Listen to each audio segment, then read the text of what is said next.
السلام علیکم ورحمۃ اللہ وبرکاتہ۔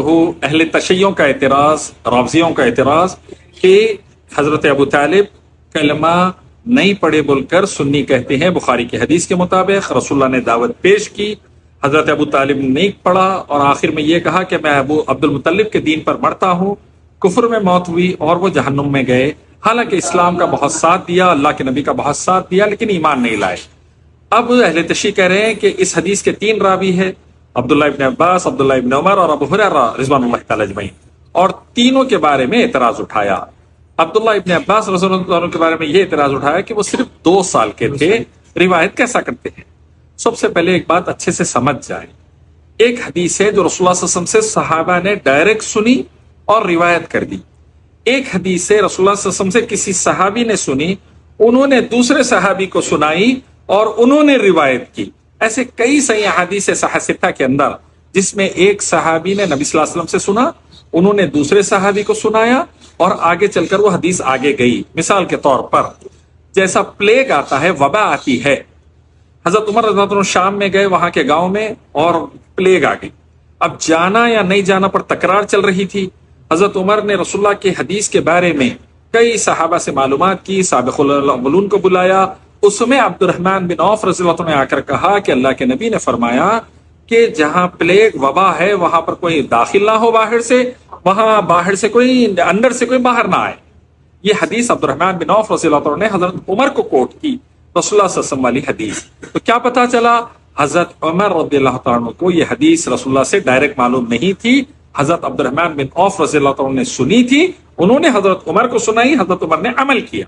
ایسے ہی عبداللہ ابن عباس رضی اللہ تعالیٰ عنہ اگر چھوٹے تھے تو انہوں نے حضرت عبداللہ ابن عمر رضی اللہ عنہ سے سنا ہوگا، ابو ہریرہ رضی اللہ عنہ سے سنا ہوگا، اور اسی لیے ان کا روایت میں نام آ گیا۔ اب اہل تشیع حضرت عبداللہ ابن عباس کے خلاف منہ زبان نہیں کھول سکتے رافضی، اسی لیے ان کے اوپر یہ الزام لگا دیے 2 سال کے تھے تو معلوم ہی نہیں تھا۔ 2 سال کے اس وقت تھے، آگے چل کر مکی مدینی دور میں بڑے ہوئے، آگے چل کر حدیثوں کے راوی بنے، رسول اللہ نے دعا بھی دی ہے، عباس اللہ تجھے قرآن کا فہم عطا کرے۔ قرآن کا فہم بغیر حدیث کے نہیں مل سکتا، قرآن کو سمجھنا ہے تو رسول اللہ نے کیسا سمجھایا اور صحابہ نے کیسا سمجھا وہ صحیح حدیث میں ہی ملے گا۔ اور الحمدللہ حضرت عبداللہ ابن عباس اسی طریقے سے راوی ہوئے۔ دوسری چیز، عبداللہ ابن عمر چونکہ خاص آدمی نہیں تھے حضرت عبداللہ ابن عمر، اور اسی لیے یہ سرداروں کی محفل میں نہیں بیٹھتے تھے، آپ ڈیسائیڈ کر لیے خاص آدمی نہیں تھے۔ حضرت عمر قریشی نہیں تھے، اونچے درجے کے لوگوں میں نہیں تھے، تو پھر اللہ کے نبی دعا کیوں کرے؟ اے اللہ 2 عمر میں سے ایک عمر کو ہدایت دے، ابو جہل یا حضرت عمر کو۔ پھر اللہ نے ہدایت دی، دوسرے خلیفہ بنے، ایران فتح کرے، آج تک تم لوگ توے پہ بیٹھے ہوئے اس واسطے، آج تک آگ لگی ہوئی ہے تم لوگوں کو۔ وہ ایران فتح کرے تھے بول کر، آگ کی پوجا ختم کرا کے اللہ کی عبادت اور نبی کی اطاعت لے کر آئے تھے بول کر۔ تو عبداللہ عمر رضی اللہ تعالیٰ عنہ قریشی اور اونچے درجے کے ماشاءاللہ سے صحابی، اور دوسرے خلیفہ راشد 12.5 سال خلافت، 12 لاکھ اسکوائر مائل پر الحمدللہ دین پھیلا کے نافذ کرے۔ رسول اللہ نے فرمایا عمر میرے بعد کوئی نبی ہوتا تو عمر ہوتا، تو جس رستے سے چلتا ہے تیرا شیطان اپنا رستہ بدل لیتا ہے۔ وہ صحابی کے بیٹے عبداللہ ابن عمر ہے۔ اب اہل تشیع کو آگ کئی کو لگی ہوئی ہے، وہ تو دنیا جانتی، ان کے پپا مجوسیوں کا راج چلے گیا ایران سے حضرت عمر کی وجہ سے، بلکہ آگ لگی۔ تیسرا، ابو ہریرہ رضی اللہ تعالیٰ عنہ اس وقت وہاں موجود نہیں تھے، بعد میں ایمان لائے۔ جیسا میں نے پہلے حضرت عبداللہ ابن عباس کے بارے میں کہا، کسی سے حدیث سن کر صحابی لکھ لیا کرتے تھے، اس میں حضرت ابو ہریرہ کو خاص رسول اللہ کی دعا تھی، حافظی کی، اور سب سے زیادہ حدیثوں کا کام اللہ نے ان سے لیا، اور منکرین حدیث سب سے زیادہ انہی سے نفرت کرتے، کیونکہ دین کو تفریق صاف کر دیتے، قرآن حدیث صحابہ والا دین، توحید و سنت شریعت والا، اور شرک و بدعت والا حرام والا دین الگ۔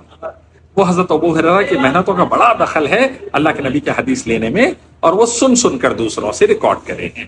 اس لیے بخاری، مسلم، ترمذی، ابو داؤد، ابن ماجہ، نسائی، بہقی، مسند ابن احمد، موطا امام مالک، کئی احادیث کی کتابوں میں حضرت ابو ہریرہ سے کثرت سے حدیثیں ملتے ہیں۔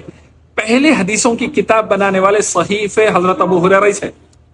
آج بھی مخطوطات عثمانیہ یونیورسٹی حیدرآباد میں نظام نے منگا کے رکھے تھے، ترکی کی استنبول کی یونیورسٹی میں، برمنگھم یونیورسٹی میں، اور مدینہ یونیورسٹی میں ان کے ہاتھ کے لکھے ہوئے مخطوطات موجود ہیں، الحمدللہ ریکارڈڈ، اسٹیبلش۔ تو قرآن حدیث پر آئیے، اللہ کی عبادت، نبی کی اطاعت پر حضرت ابو طالب کے احسانات ہے اپنی جگہ، لیکن کلمہ نہیں پڑھے تھے۔ السلام علیکم۔